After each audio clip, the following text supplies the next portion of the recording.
Dan pemirsa, untuk mengetahui informasi terkini proses evakuasi korban longsor galian tambang, kita sudah terhubung dengan rekan Nata Arman di TKP Longsor Gunung Kuda. Selamat sore Nata. Terlebih dahulu Nata, bagaimanakah update pencarian korban hari ini?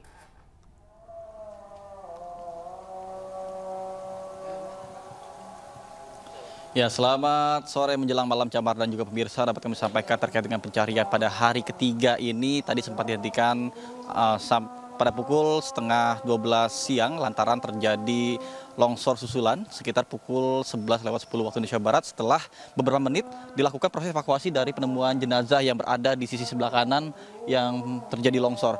Kemudian dapat kami sampaikan juga bahwa untuk total pada hari ini ditemukan 2 jenazah dengan rincian tentunya sudah terdapat 19 orang yang ditemukan dalam kondisi meninggal dunia, sementara 6 lainnya yang terdata ini masih dalam pencarian atau masih hilang.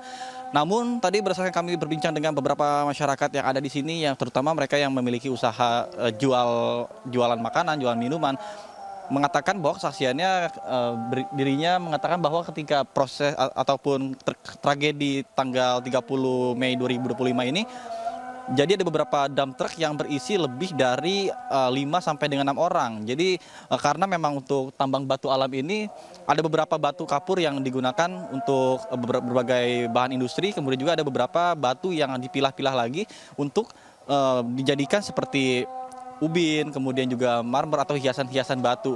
Sehingga inilah diprediksi bisa bertambah ataupun bisa berkurang.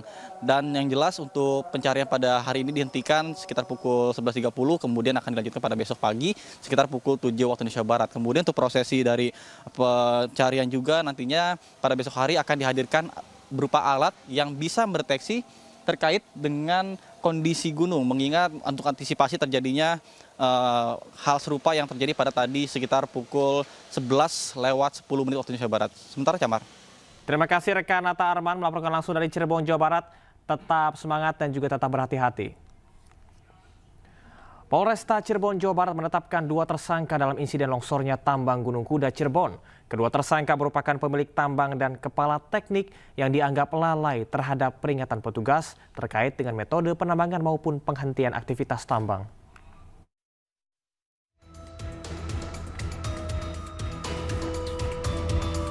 Polresta Cirebon menetapkan 2 tersangka atas tragedi longsor tambang batu di Desa Cipanas, Kecamatan Dukuh Puntang, Cirebon, Jawa Barat. Kedua tersangka berinisial AK dan AR merupakan pemilik tambang dan kepala teknik tambang. Keduanya dinilai lalai dan tidak menggubris peringatan petugas terkait aktivitas maupun metode penambangan yang salah. Penetapan kedua tersangka dilakukan setelah penyidik melakukan pemeriksaan yang melibatkan dinas terkait.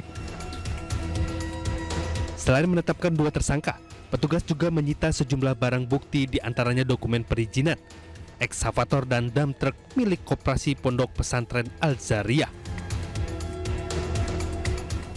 Dari hasil penyidikan, serangkaian proses penyelidikan dan penyidikan serta gelar perkara yang kami lakukan, kami sudah melakukan pemeriksaan terhadap 8 orang saksi. Kemudian dari serangkaian penyidikan itu, kami menetapkan 2 orang tersangka. 2 orang tersangka dengan inisial AK yang merupakan ketua koperasi Al-Zariyah selaku pemilik tambang yang beralamat di Desa Bobos, Kecamatan Dukuh Puntang, Kabupaten Cirebon. Kemudian tersangka yang kedua yaitu inisial AR yang merupakan kepala teknik tambang. Kedua tersangka dijerat Undang-Undang Nomor 32 Tahun 2009 tentang Perlindungan dan Pengelolaan Lingkungan Hidup serta Pasal 359 tentang terkait kelalaian yang menyebabkan kematian dengan ancaman maksimal 15 tahun penjara.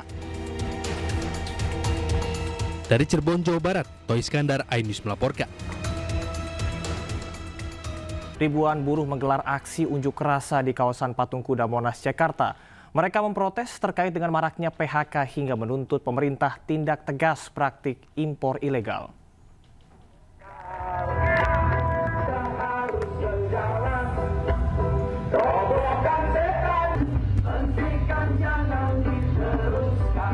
Masa buruh yang tergabung dalam Konfederasi Serikat Pekerja Nusantara memulai aksi dengan long march dari kawasan Gambir menuju Patung Kuda dan berakhir di depan Istana Negara.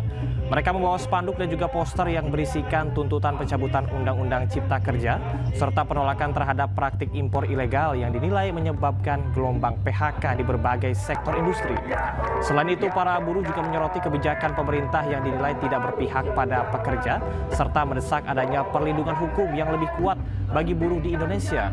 Aksi demo ini juga menyebabkan pengalihan lalu lintas di beberapa ruas jalan di sekitar Istana Negara.